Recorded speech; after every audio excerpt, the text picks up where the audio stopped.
Hey guys. Okay. All right. Well, why don't we get started here? Um, and then like I said, I know it's a Thursday. Everyone's, got a lot going on. So we really appreciate you joining. We're really excited. I'll just share a little bit more about Happy Wellness and introduce who we are and our team. I know we know many of you, and some of you may be kind of new to our community. Um, and then we'll get into some actionable insights, some high-level data, and we have an awesome panel, three panelists. We'll do some Q&A and kind of depart from there. We'll be efficient. So thanks all for coming. Happy Wellness is an investment group and advisory in the wellness space, really focusing on fundraising. I like to say we're new as an entity. We're not new in terms of our experience. We bring over 40 plus years of Wall Street and startup experience combined. We have a really amazing team, and we ultimately are on a goal to partner with you and collaborate with you and help de-risk your investments. We are all operators and founders ourselves. We're either angels or former founders, and so I think that kind of allows us a unique perspective. We really try to take a long-term approach with our community and with our clients, and ultimately we want to be a partner with you to help de-risk your investment. And so I'll just share, we have a pretty large team, several partners and advisors, some of whom are on the call today as well, which we're really thrilled and excited to have. And they all add a lot of different areas of expertise and value in different ways. We're also affiliated with Craft Capital, which is a boutique investment bank in New York. And we have Rob on our team as well. We're also partners with the Well community, which many of you know, and Mark Wynn on our team, which we're really excited about. Rob, do you want to just share a few words on Craft and or the Well? Sure. Thank you, Peter. And first and foremost, it's great to be here. And thank you to Sarah, Jimmy, and Jason for your insights today. It's great to see you guys. So Craft Capital is a decade-old boutique investment bank, as Peter mentioned, based on Long Island, and full-service bank that can do everything from underwritten IPOs to private placements, M&A, full service.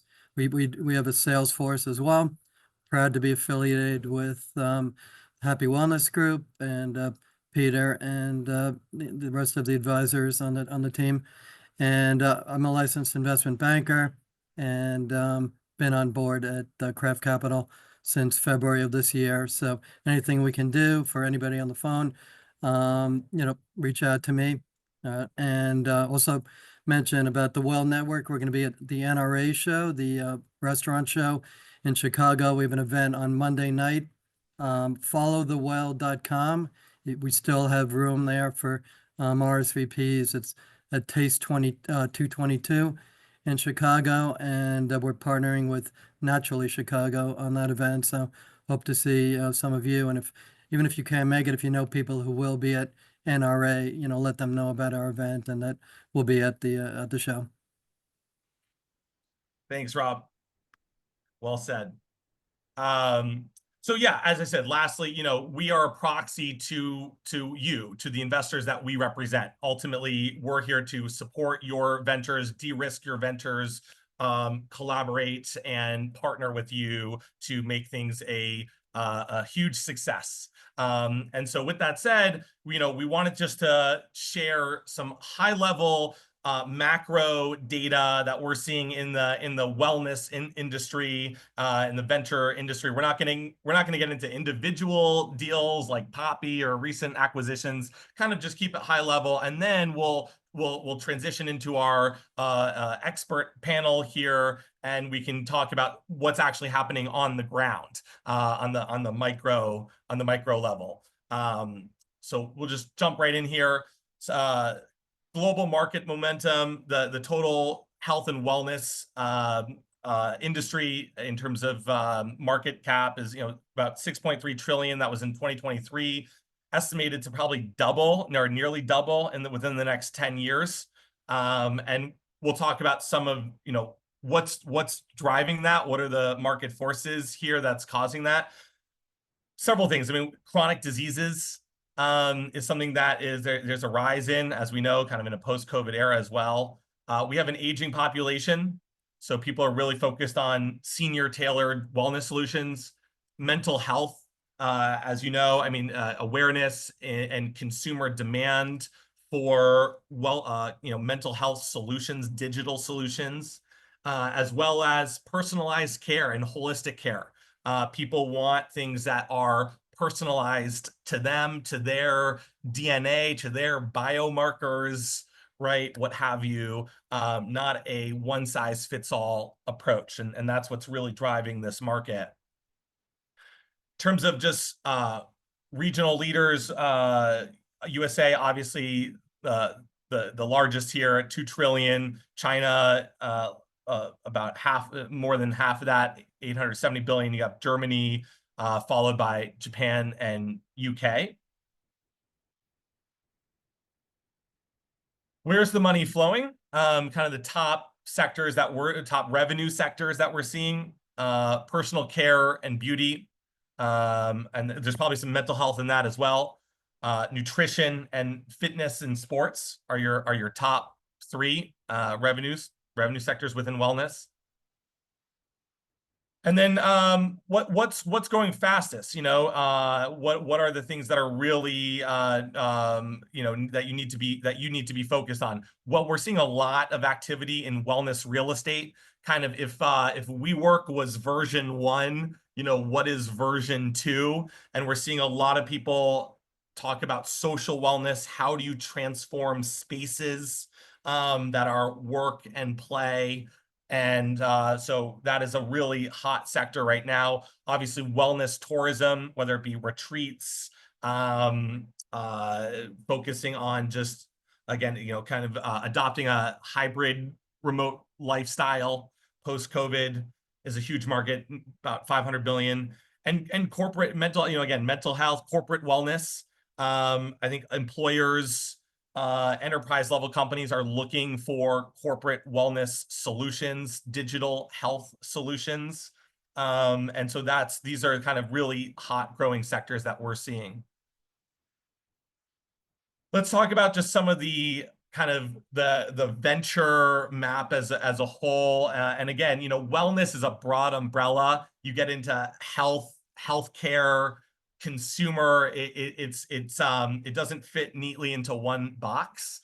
And so some of the data can be a little fragmented, but in terms of just, venture and PE activity that we're seeing across the landscape globally, about 180 billion estimated last year. Most of that, again, is comprised of healthcare, biotech, pharma, health tech, and mental health. There is some consumer in that as well. Key trends, I don't have to tell you about AI, obviously, we're all figuring that out and how that can play a role in customized, tailored solutions. Mental health, women's health, longevity, biotech are some of the main investment drivers. 72% of investment is centered around the US, to no one's surprise. And we're seeing a lot more larger rounds, fewer early stage rounds. Early stage is down about 15% year over year. I think there were about 100 plus deals last year that exceeded 100 million in funding and up. And so just things to be aware of. And then, lastly, implications for you and what you need to be aware of and what you need to be really thinking about. Again, follow the big spenders. Personal care, nutrition, fitness remain some of the strongest anchors. We talked about some of the fast climbers, wellness, real estate, tourism. Consumers want health-driven environments. They want experiences. Mental wellness continues to be a really sticky category. Mental health, corporate wellness, digital health, tailored solutions. And lastly, you got to stand out. I mean, competition is intense. You have to really differentiate yourselves in the marketplace. Again, for me, it always comes back to the big three: profitability, unit economics, distribution. You know, investors don't want to pay a ton for customer acquisition. They want to see strong unit economics. And I think that's important for the deals that you're looking at. And ultimately, it comes down to what is the defensive moat of the product.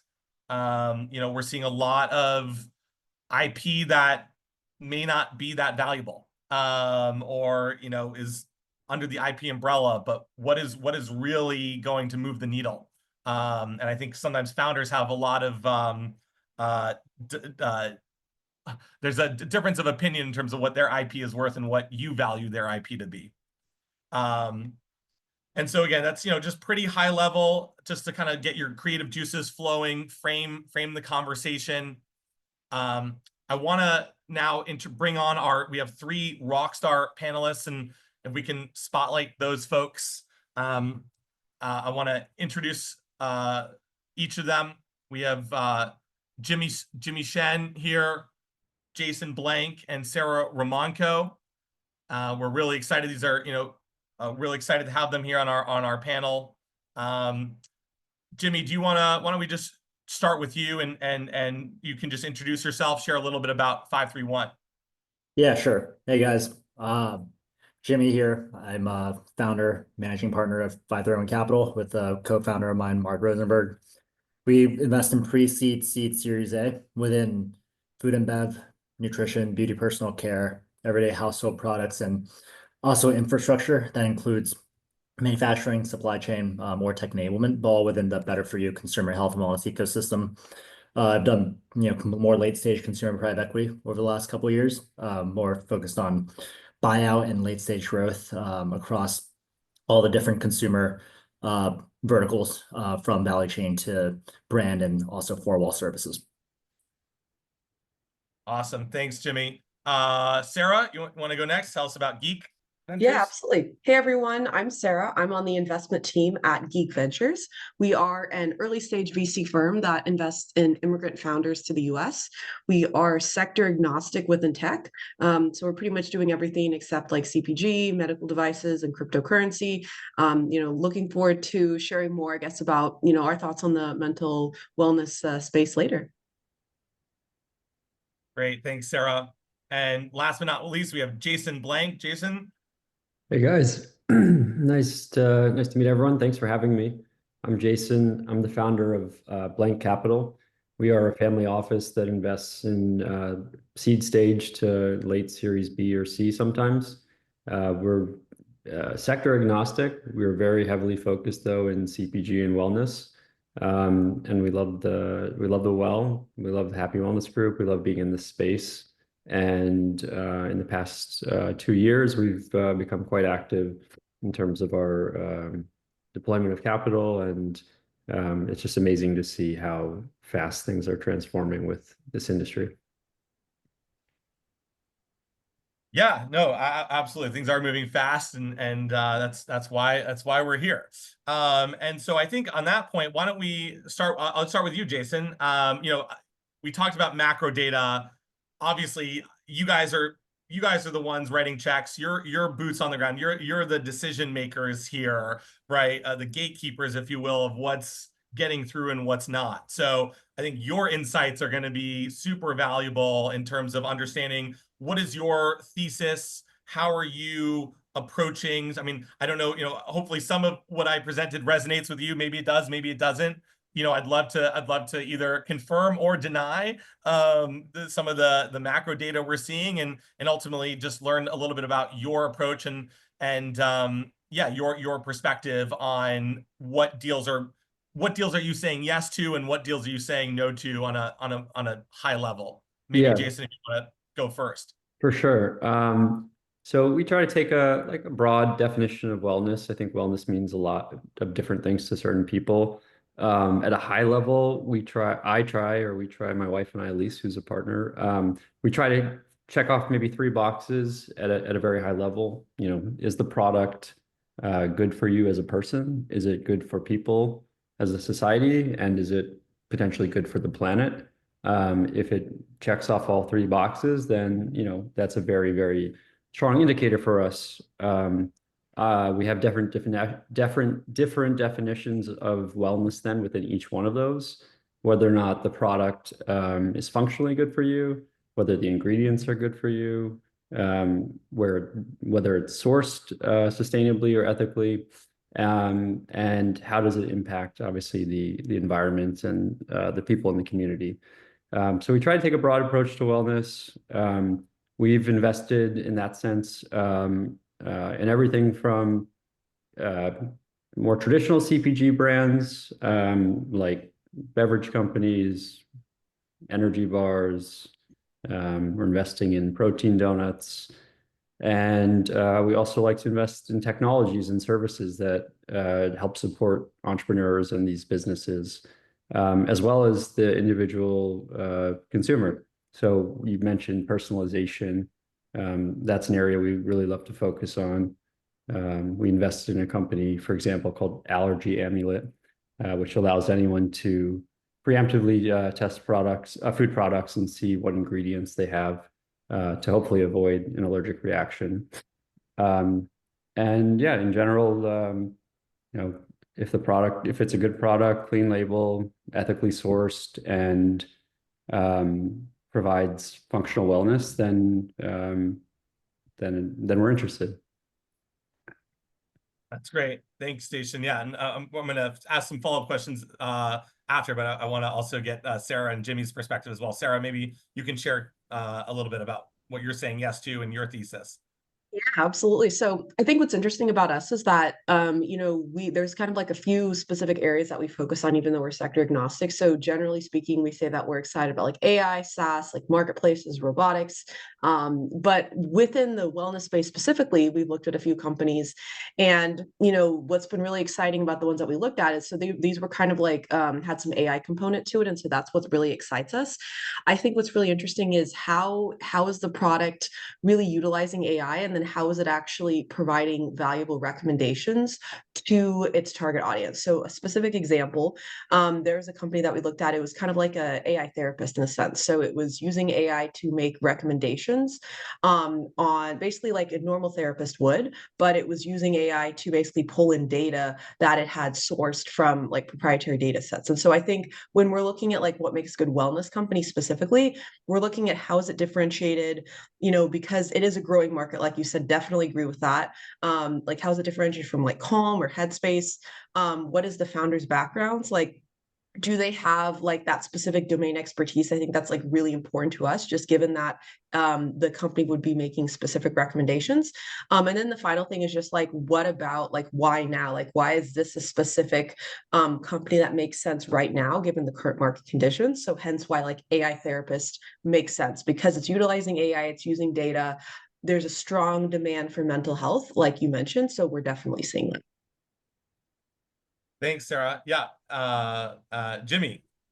Yeah, I echo, well, I guess me and Jason have a lot of overlap, and I'm not a tech investor, but I'd say to kind of piggyback off what Jason was saying, I'd say that we like to look at categories over through themes. So if you think about, what is making the consumer tick right now, I'd say food is medicine. Lifespan to health span is a pretty big theme right now, and there's different ways to play that, right? Like you can go after nutritional enhancements such as gut health, protein, less sugar. Go after supplement categories like sleep right now is really blowing up. You have a lot of categories that are playing around exercise, pre and post workout, but also, the other side of that is mental health and how do people play that, right? Like you have Othership, for example, creating these great four-wall spaces. That's a different kind of play of mental health and community. And I think, generally what our whole overarching thesis is that these big conglomerates, like whether you're Kraft Heinz or Pepsi or L'Oreal or Estee Lauder, they're not gonna innovate in-house, and they're not gonna tell their shareholders, oh, we're gonna launch this new sleep brand or this new protein bar, right? They're also always gonna grow through acquisition. And so being able to think about, okay, what's that pathway and what are some of the missing gaps within these strategic portfolios? And things that they can't really innovate in. That's something that we try to go after. And so playing off of these themes in general, like the food as medicine theme, like the inclusiveness theme, for example, where across industries right now, companies are trying to be more inclusive and talk about things that are more taboo, like women's health, like sexual wellness, like mental health. These are things that, you can start seeing in consumer behavior, and then you can play into different categories like the food and bevs and beauty personal care categories of the world. But always kind of remembering to check the box of like what's the overarching trend that consumers are really going after. Like, right now, for example, like non-alc is becoming a pretty big theme because people are drinking less, and that plays to the wellness theme too. And so one brand that we invested in, for example, it's Algae Cooking Club. It's a high smoke point functional oil that's better than seed oils because the seed oil stuff is really blowing up right now and becoming mainstream. And you have olive oils right now. There's a lot of cost prohibitions there because their supply chains are pretty tough. And with Algae Cooking Club, right, it's a higher smoke point oil, so it's more functional, and also has the highest omega-9s and omega-3, so more monosaturated fats, and also it's really good for the planet. So like once you check all these three boxes of like the product is better, it's playing on all these different themes across with consumer behavior, and also they're acquiring customers and kind of going into the nitty-gritty things, and strong unit economics and stuff like that. Like you start to see trends of potentially a winner. Yeah, I agree with Jimmy. There's a couple of really things that stand out to me that we look for and also use as benchmarks. Obviously, as Jimmy just mentioned, I think product market fit is one of the most important factors. We're at this interesting inflection point, I think, in society. We all have access to the same information. People are much smarter about the choices they make in their lives. And we've been stuck with the same Hostess candies and Hershey bars for the past 50 years. So we are looking for these healthy alternatives or alternatives that have a strong product market fit that are very differentiated, right? Investing in like a non-alcoholic beverage company, as Jimmy mentioned, we've done that as well with Gia. And it's extremely differentiated from traditional alcohol, wine, and spirits. And we, for us, we look at companies that first and foremost are good products. I think that was one thing that maybe we haven't all mentioned, is just that if it's not a good product, or if we don't like it, if it doesn't taste good, or if it's not functionally great, we won't invest in it. And that, I think, is like one of the biggest factors, is that oftentimes a lot of these CPG startups, particularly food and bev, have some good traction. They come in early, but they don't have a very strong product market fit, and they're almost looking for an audience, as opposed to the brands that solve a specific problem or help people live a better life in a very specific way. We think that those brands and those products and services that differentiate themselves and again are hyper specific to those themes that Jimmy mentioned will ultimately overtake and take away market share from traditional CPG and large conglomerates. And we're seeing that happen every day. Sarah, are there specific metrics that you're looking for, or specific things to say that really stand out that you are that you kind of put more weight toward? Obviously, it varies whether it's a seed or Series A deal, or pre-seed or whatever. But just curious if there's specific metrics that you're looking for. Yeah, that's a great question. So I think we're an interesting case because in terms of like how we invest, and I didn't mention earlier, so we do 200 to 800K check sizes. But in terms of like our traction specifically, we invest anywhere from companies with 0 to 1.5 million in annual recurring revenue. So we're looking at companies that are really early as well as companies that are later. But more specifically for wellness, I think what's, it obviously it depends on like, there's a lot of factors. There's not one size fits all, but one thing that is really important to us is just seeing like customer traction and a really high adoption rate, because specifically more kind of on the some companies we've looked at have also been in the I guess employee benefit space. So it's being seen as like a B2B solution where maybe a startup will say, hey, like we have these really good benefits to help with your mental health. And so then they'll basically pitch it to a large corporation, and then the corporation might implement the technology. But the question is, are the employees actually using it? Because that's a really huge challenge, is to convince the employees that there's a need. And so, that's something that's really important, is the adoption rate. And I think also too, just why is this something that's specifically differentiated, like I mentioned earlier, because, right now there are a lot of mental health companies specifically, like at least, I say like tech mental health companies. So it's, how are they doing? Maybe it's a unique matching with therapists. Maybe it's rooted in research. I think that's a really big thing for us, is what is the research behind the platform and how is that proprietary? Because what matters to us is a really strong technical moat, because we are so focused on the tech side. And I agree with that. Just to follow up again, I think there's a huge, each definition of wellness is so different, as we've said. And so what we look for in technology as well with our family office is very different than how we analyze necessarily traditional CPG products. And both have different values, with CPG in particular, which we'll say is much more directly focused around wellness in terms of healthy products, healthy foods and services. We're obviously looking at, what are their margins? What is the unit velocity? So how much are they selling in store? It's really important for us to know, is this actually coming off the shelf in person, in retail? And, are they building a community or a group of people that are enthusiasts about the product? And you can measure that through social media, through YouTube, whatever, different ways that they capture and engage audiences. But when we look at a technology company, the multiples are very different for those exits. So we look at CPG as more binary.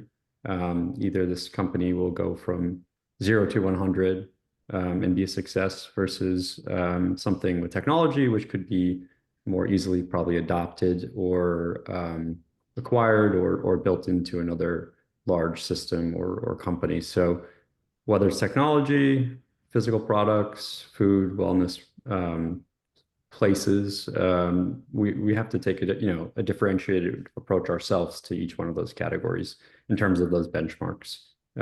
Whether it's X millions of dollars in revenue for a CPG company, or with a technology company, might not even care how much revenue they have, because their IP and their technology is so much farther ahead.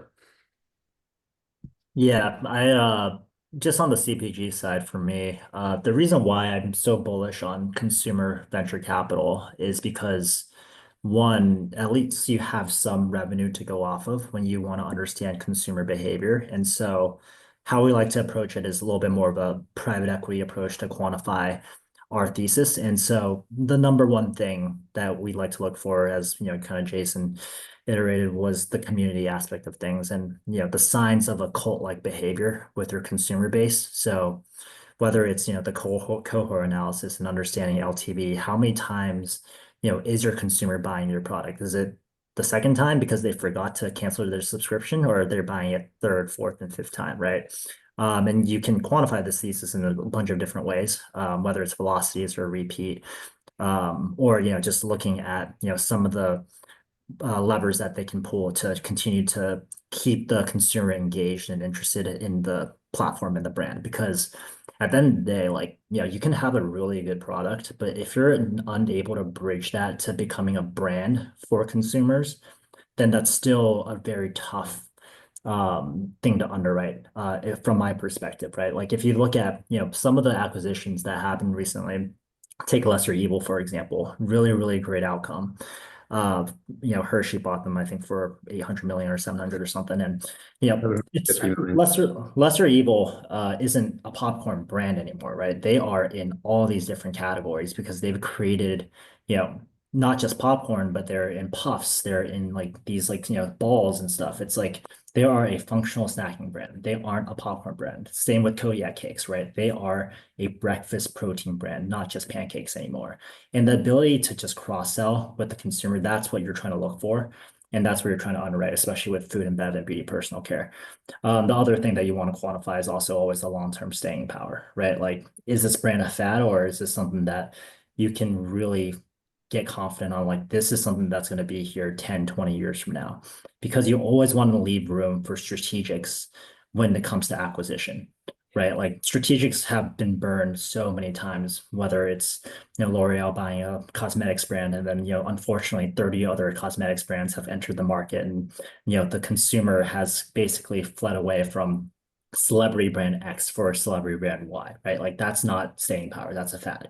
Like, staying power is truly like better products, and then you have so much enthusiasm with, this brand that like consumers are flocking back and telling their friends, and you're driving organic traffic. And the last thing is also just, classic unit economics, margin expansions, things like that you can make the P&L more efficient. Because, consumer brands, like, the benefit of being in CPG is that these brands don't really need as much capital as like AI, for example. And so you can actually run a very lean P&L. And so in my opinion, like, when you're raising hundreds of $1 millions for a CPG brand, I think that, in my opinion, that is a little bit of a red flag. Like, you at some point should be acquiring customers pretty effortlessly at a certain scale, because the brand is starting to amplify and compound. So that's just some things that we look at when it comes to data validation. I love the lesser evil example. We followed them very closely. The founder came from a finance background. He purchased the company and I believe the warehouse and facility for under $500,000. Like you said, it was a $750 million acquisition. What I think is pretty special about this acquisition with Hershey's, again, is they differentiated themselves so much that they became one of the leading producers and manufacturers of popcorn, right? How many actual businesses can produce this much popcorn in terms of their manufacturing capabilities?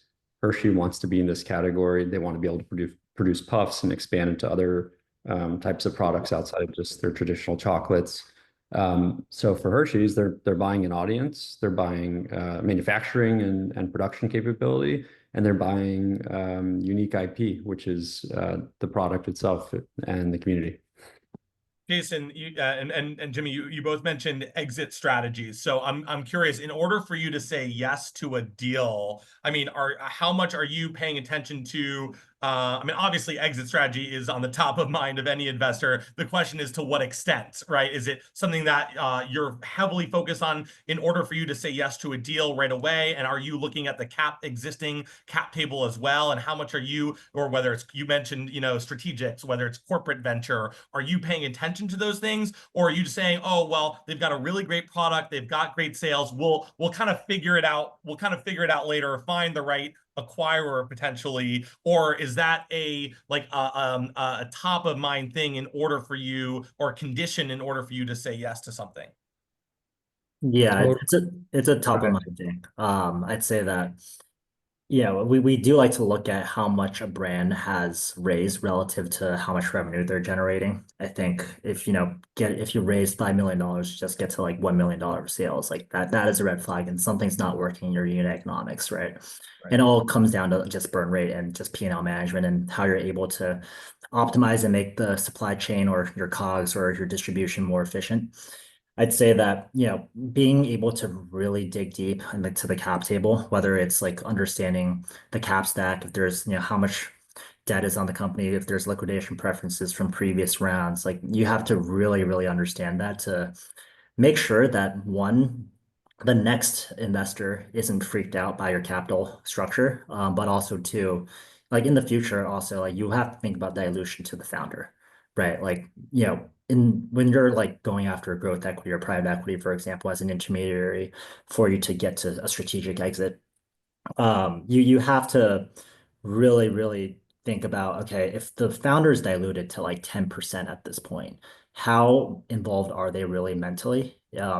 When they've raised so much capital and has taken on so much dilution. And so because of that becomes unattractive for a later investor too, which becomes a problem if you want to scale. And so, yeah, we think about kind of just 3-4 steps forward as well, because in the early stage, I think venture sometimes thinks a little bit more shorter term, because you have to think about the next raise. But I think zooming out and sometimes thinking about the grand scheme of things and how each goalpost within fundraising looks is and being thoughtful about that is really important.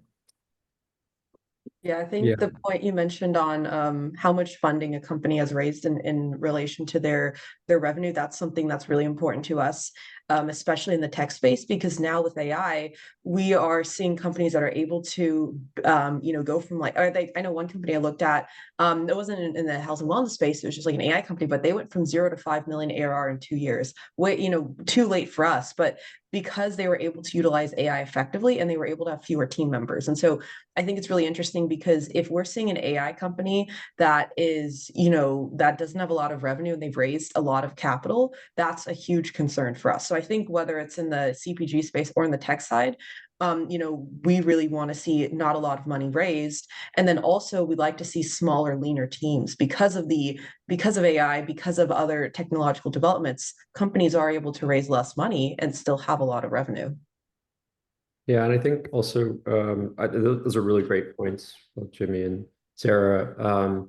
I think it's also important to be real, to set realistic expectations. Definitely. And that's based on obviously a lot of different factors, many that are out of our control, whether that's political or things happening with tariffs and trade, or the price of cacao, right? There's always some challenge that these companies are facing. So we look for founders who have that strategic vision, usually 3 to 5 years, in terms of wanting to exit or scale to the largest point possible, which would be an acquisition or acqui-hire. And all those factors that we discussed before. What's the burn rate? What's the run rate? How much cash, have they raised? Who's on the cap table? Do they have smart money, dumb money?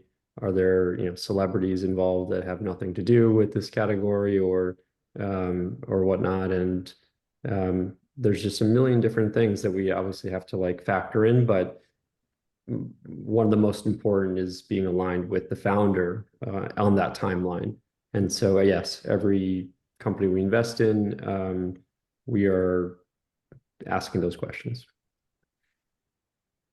I want to just open it up to any questions that anyone may have on the call. You can either raise your hand or jump in or even type it into the chat.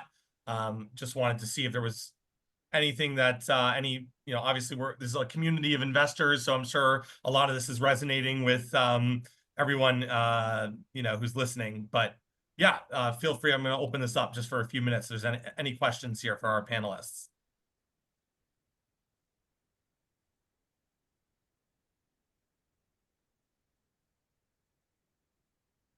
Yeah, Jeffrey, why did you all start investing in this space in the first place?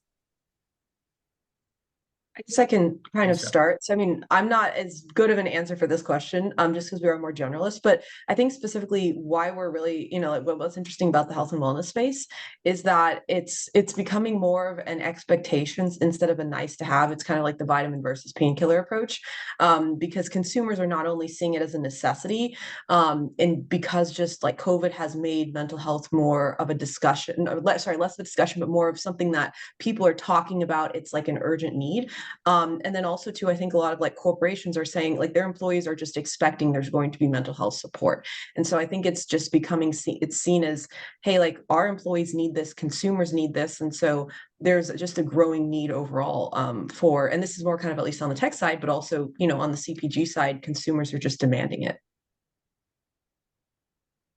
I agree. I think, we like investing in things that will help better the world in some way. That sounds kind of cliche, but hopefully, we're making money in the process.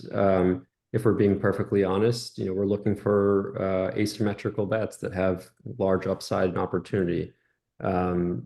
The CPG and wellness space has not innovated significantly until recently, in my opinion, in the last 5 to 10 years.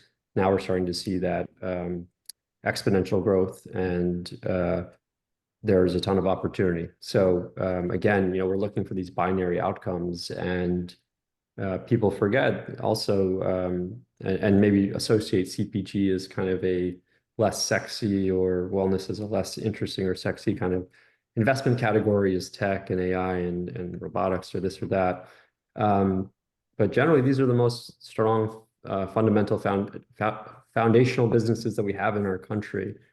People might forget or not even realize, Warren Buffett's his first success was See's Candies, and then one of his best or biggest investments next to Apple was Coca-Cola. I'm not saying it's a wellness company, but these are the tried and true businesses, and we're looking for those that can disrupt the incumbents.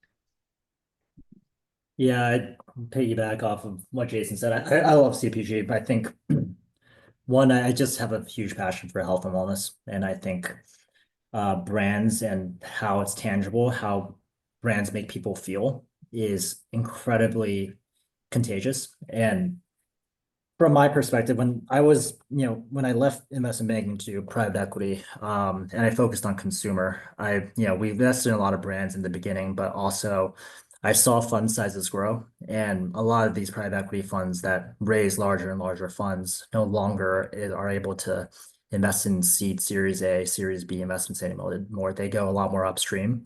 And so when I looked into CPG, once the fund gets to like $1 billion or $2 billion, you have a really hard time cutting $20 million checks into a Series A brand, because it's not really meaningful, because your denominator at that point is so large. So you're never gonna be at the pace of capital deployment that your LPs need to be. And so a lot of funds actually left CPG over the last couple of years, and LPs have really soured on consumer because of the volatility in these portfolio performances, and also a lack of exits over the last couple of years. And in my opinion, with any sort of investment ecosystem, you always want to invest here, right? Whether it's real estate, stocks, or whatever. And consumer right now is seeing that, where a lot of investors have left. Tangible consumer product goods.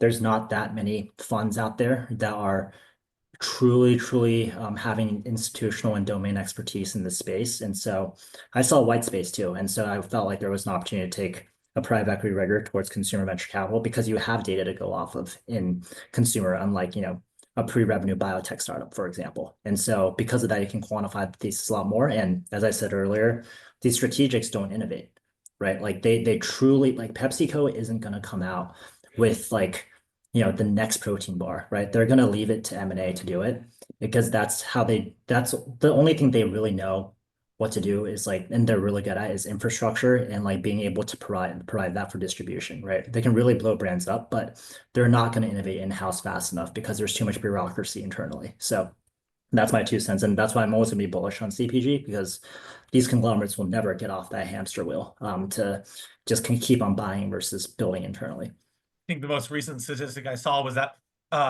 excuse me, like 70% of the economy or market is consumer goods. So it can be, it's very fragmented, but it is also an incredible economic driver as well. We have one last question here from Brandon.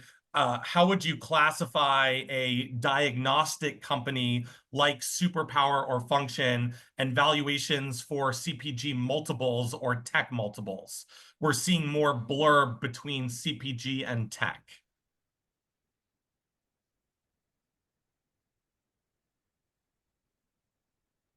Jason. You can go first, Jason. Well, I was just gonna say, I mean, there's quite a blur, and it really obviously depends on the product and service. But for us, a good example, which I mentioned before, was the Allergy Amulet company. It's a diagnostic company, both B2C and B2B, in that they're building and servicing customers at a larger scale, not just the individual scale in terms of testing for allergy. But I think the multiples are generally considered, a bit less. We try to be cognizant of that. And if there is a technology component or AI component, it certainly helps. But very true and tried traditional CPG valuations are not as strong as tech. That's just the way it has been.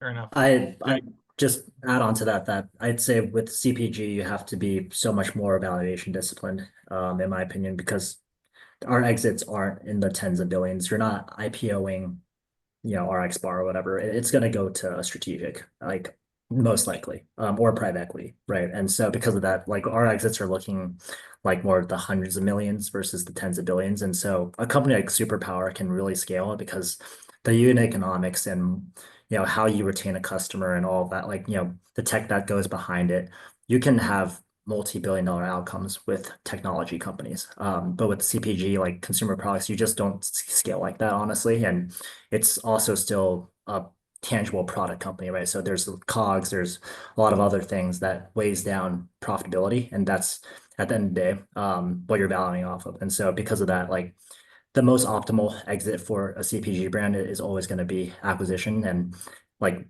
quite frankly, CPG brands just haven't performed well in the stock markets either. So that's my 2 cents there. Yeah, it's generally binary, I would say, versus again, technology, which is exponential. So, yeah, Jimmy, you said it perfectly. Yeah. Sarah, you got the last word here. Yeah, I think on this, I mean, I can't say too much else because we don't look at a lot of like CPG companies, but just from what I've seen in the market, I'm definitely seeing like once you have like the AI component, the valuation goes up significantly. And companies like the CPG companies just have to understand that the valuations are just typically going to be lower. So I'm kind of on the same page. Before we wrap up, we're going to test a little, we have one little call to action here. We have a poll that we're going to, it's going to flash in your screen. We have a question. We want you to take 2 minutes and just answer this simple question.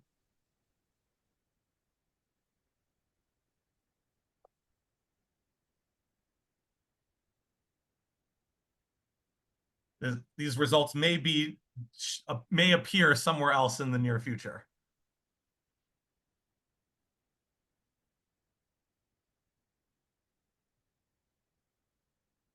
All right. Well, first off, I just want to thank our panelists, Jimmy, Jason, Sarah. We applaud you. We really appreciate all your valuable insights.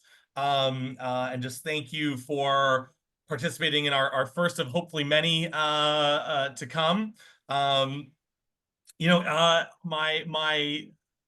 My call to action for this community and everyone who's watching live or on replay, engage with us, engage with our investors, engage with our community. We're here. Our goal is to bring this entire wellness ecosystem under one roof, partners, strategic alliances, investors, brands, founders. That's why we're here.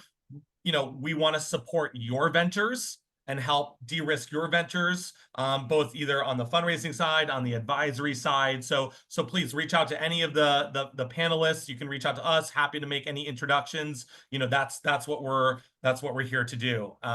So with that, we'll wrap up with 5 minutes left here. And again, just thanks, Jimmy, Jason, and Sarah. We really appreciate your time. Thanks for having me. Thank you for having us. Thank you. Thanks, guys. Thank you. Cheers.